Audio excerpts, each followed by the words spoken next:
Assalamualaikum warahmatullahi wabarakatuh. Bagaimana kabar anak-anak sekalian? Saya harap kalian selalu sehat, selalu rajin belajar, dan selalu bahagia, karena bahagia adalah salah satu wujud syukur atas nikmat yang telah diberikan oleh Allah Subhanahu wa Ta'ala. Sama seperti video sebelumnya, bagi siswa MTS Negeri 4 yang menyaksikan video ini, saya wajibkan untuk mengisi kolom komentar dengan nama, nomor absen, dan kelas, supaya saya tahu siapa saja yang sudah mengikuti pembelajaran di video ini.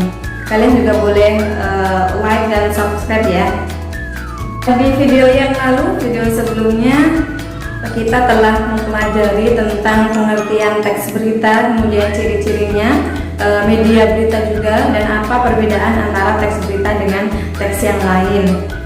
Syarat teks berita, syarat pembuatan teks berita dengan ciri-ciri teks berita itu sama.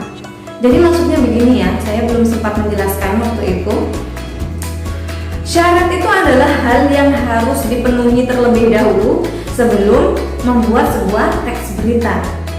Jadi kalau ada syarat pembuatan teks berita, misalnya ada faktual, kemudian aktual, kemudian menarik, penting, seimbang, menggunakan bahasa yang sederhana di dalam syaratnya, di dalam syarat pembuatan teks beritanya, maka ketika berita itu jadi, berita teks berita itu jadi, kita dapat menemukan ciri-ciri yang sama seperti syarat di dalam teks berita itu. Misalnya, karena syaratnya harus faktual, kemudian akhirnya kita membuat berita yang fakta, real, benar-benar terjadi. Nah, kemudian kalau berita itu sudah jadi, maka kita akan bisa mengetahui ciri-ciri dari teks berita itu, bahwa teks berita itu faktual atau bersifat fakta. Nah, tolong dipahami ya. Jadi seperti itu. Maka dari itu saya katakan bahwa syarat pembuatan teks berita dengan ciri-cirinya itu sama. Saya harap setelah kalian menyaksikan video pembelajaran ini, kalian bisa paham unsur-unsur berita, kemudian informasi yang terdapat di dalam berita tersebut berdasarkan unsur-unsur berita. Kita harus paham dulu apa itu unsur. Jadi unsur berita itu bisa dibilang sebagai bahan baku pembuatan berita, gitu ya. Kalau unsur itu terpenuhi, maka berita akan jadi sempurna, gitu ya. Karena memang 5W+1H atau unsur berita itu bisa dikatakan sebagai inti dari berita. Ketika kita mengetahui unsur berita, maka kita juga akan bisa tahu informasi yang disampaikan di dalam berita tersebut. Jika kita analogikan dengan membuat kue misalnya, ketika kita hendak membuat kue tart, maka bahan bakunya adalah tepung, telur, kemudian gula, margarin, dan lain-lain. Nah, ketika bahan baku itu kemudian dicampur, digabung, diolah gitu, maka akan menjadi kue tart yang enak, kue tart yang baik, gitu ya. Sama juga dengan teks berita. Ketika bahan bakunya itu digabung dan diolah, yaitu 5W+1H, maka akan menjadi sebuah berita yang sempurna. Karena dengan unsur 5W+1H, maka informasi yang dimuat di dalam teks berita itu akan lengkap. Baiklah, mari kita mulai penjelasan unsur-unsur berita, yaitu 5W+1H. Jadi unsur-unsur berita itu disingkat dengan 5W+1H, atau dalam bahasa Indonesia disingkat dengan adik Simba. Intinya sama, kita bahas dulu 5W+1H-nya. Jadi 5W+1H, W yang pertama itu what, artinya apa. W yang kedua adalah who ya, artinya siapa. W yang ketiga adalah when, artinya kapan. W yang keempat artinya where, di mana. W yang kelima adalah why, artinya mengapa. Kemudian 1H yaitu how, artinya bagaimana. Sama juga dengan istilah bahasa Indonesia, yaitu adik Simba, kepanjangannya adalah apa, di mana, kapan, siapa, mengapa, dan bagaimana, karena itu disingkat adik Sinta. Intinya sama.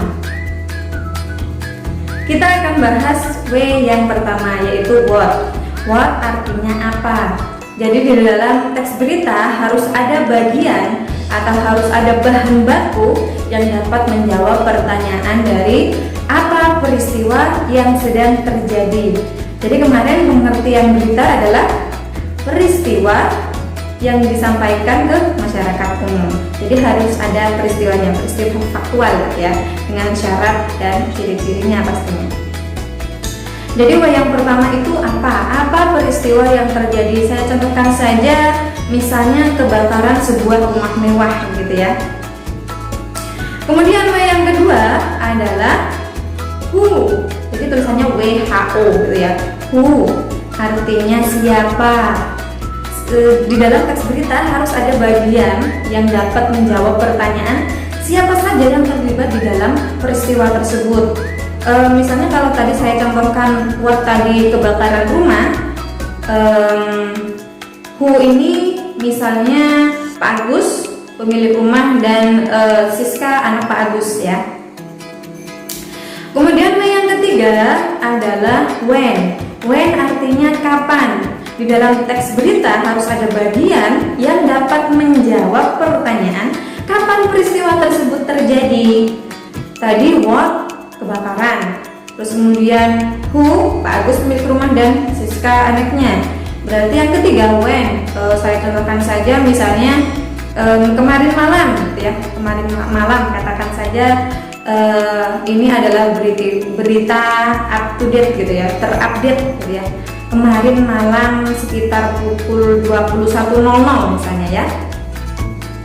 Kemudian yang keempat tadi sudah what, kemudian who, kemudian when, dan yang keempat adalah where. Where artinya di mana. Di dalam teks berita harus ada bagian yang dapat menjawab pertanyaan di mana peristiwa tersebut terjadi. Ini berarti menanyakan lokasi kejadiannya. Kita contohkan saja kejadiannya di sebuah perumahan di Gresik gitu ya. Jadi ada di perumahan ada sebuah rumah mewah yang kebakaran. Kemudian unsur W yang kelima adalah why ya.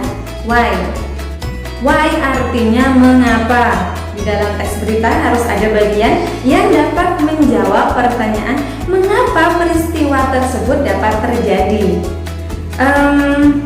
Kalau peristiwa kebakaran, misalnya saya contohkan dengan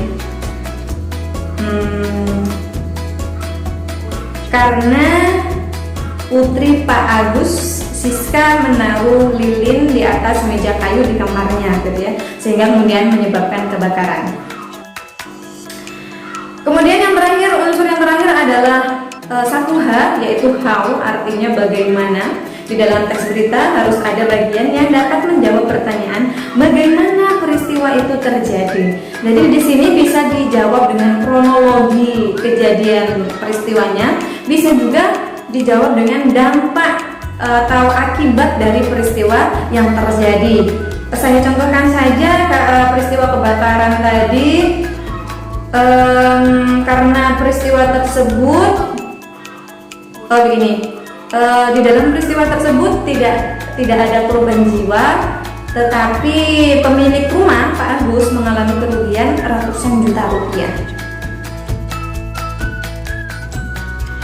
Nah, dari contoh-contoh yang saya sebutkan di unsur 5W+1H tadi, jika digabungkan maka bentuknya akan seperti ini. Kejadian tak terduga menimpa sebuah rumah Gria Suci Permai di Gresik kemarin malam sekitar pukul 21.00 WIB. Rumah milik keluarga Pak Agus tersebut habis tak bersisa akibat kebakaran. Diduga peristiwa itu terjadi akibat salah satu penghuni rumah yang kurang berhati-hati meletakkan lilin. Siska, anak Pak Agus, sempat menaruh lilin di atas lemari kayu di kamarnya sesaat sebelum dirinya pergi menginap ke rumah saudaranya. Untungnya tidak ada korban jiwa akibat peristiwa tersebut, namun pemilik rumah ditaksir menderita kerugian ratusan juta rupiah. Nah, di situ ada unsur-unsurnya dari unsur-unsur yang 5W+1H tadi lengkap. Kemudian saya perjelas lagi. Di situ saya kasih tanda merah itu yang saya sebutkan di awal tadi. Nah, yang tulisan yang bertanda merah itu adalah yang saya sebutkan tadi ketika pembahasan unsur 5W+1H. Kita bahas yang pertama itu perumahan Geria Suci Permai di Gresik, itu menjawab unsur where yang artinya di mana peristiwa itu terjadi. Kemudian kemarin malam sekitar pukul 21.00 WIB, ini bagian yang bisa menjawab pertanyaan when atau kapan peristiwa tersebut terjadi.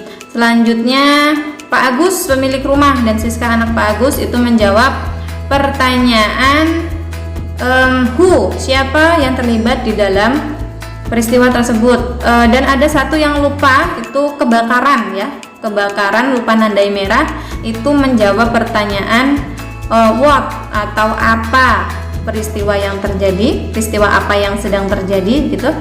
Kemudian selanjutnya menaruh lilin di atas lemari kayu di kamarnya. Siska anak Pak Agus menaruh lilin di atas lemari kayu di kamarnya, itu bagian yang dapat menjawab pertanyaan why, mengapa peristiwa tersebut bisa terjadi. Dan kemudian satu yang terakhir 1H, tidak ada korban jiwa akibat peristiwa tersebut, namun pemilik rumah ditaksir menderita kerugian ratusan juta rupiah. Nah, jika unsurnya semua digabung akan menjadi satu berita yang lengkap. Nah, di contoh itu kita juga dapat memahami bahwa unsur 5W+1H itu tidak harus runtut ya urutannya. Jadi nggak harus what dulu, kemudian who, when, where, why, kemudian how, nggak harus seperti itu. Tetapi biasanya unsur how memang selalu terletak di akhir berita. Untuk yang 5W itu bisa bolak-balik begitu ya. Di situ dicontohkan bahkan where dulu, kemudian when, baru who, terus kemudian what, why, kemudian yang terakhir how. Berarti nggak runtut sama sekali. Boleh-boleh saja asalkan semua unsur itu terpenuhi di dalam teks beritanya.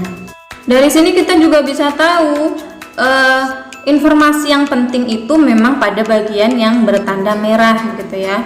Karena unsur 5W+1H itu adalah bahan bakunya. Jadi tanpa ada unsur 5W+1H maka berita, teks berita juga tidak akan dapat terbentuk begitu. Silakan dipahami contohnya, diulang kembali videonya jika belum paham. Seperti ini contohnya, kalian bisa juga membuatnya sendiri apabila ada suatu peristiwa terjadi di daerah di sekitar kalian. Nah, itu tadi contoh jika unsur 5W+1H yang saya gabung tadi dijadikan menjadi satu, maka akan menjadi sebuah berita yang singkat, padat, dan jelas ya. Untuk tugas hari ini kalian bisa melihatnya di deskripsi video. Saya akan tuliskan apa perintahnya dan silahkan ikuti perintah tersebut. Saya harap kalian bisa mengumpulkan tugasnya sesuai dengan jadwal ya, supaya tidak bertumpuk dengan kelas lain. Itulah penjelasan materi pada hari ini, yaitu unsur-unsur berita. Semoga kalian dapat memahaminya. Demikian yang bisa saya sampaikan. Saya doakan kalian selalu sehat, selalu rajin, tetap semangat belajar di rumah.